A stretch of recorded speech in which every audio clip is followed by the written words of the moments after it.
So here I am, I'm sitting down at this table, this very table, to do a little bit of meditation when I look up and notice that the water I put on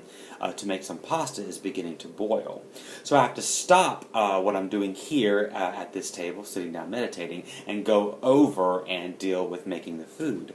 So what I do is, instead of sitting here and just breathing and being quiet for a minute, I take my meditation, I take my focus, my concentration on this beautiful moment right here with me and pay attention to what I'm doing as I'm making this food. So the preparation becomes the meditation itself.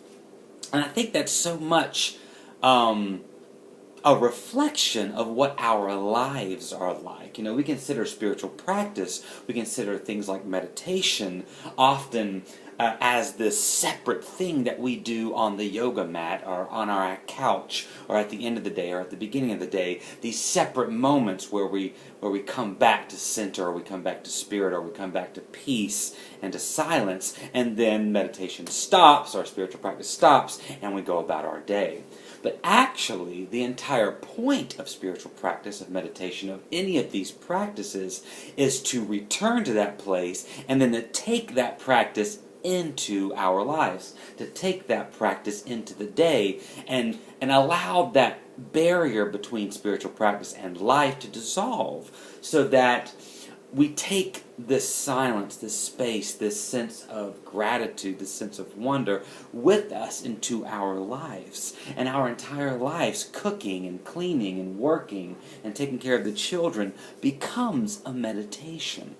So in your practices, yes, it's great to sit down on the yoga mat for a minute to stretch. It's great to meditate at the beginning of the day, at the end of the day, to come back to silence, to come back and remind yourself that there's a peace that resides within you always. But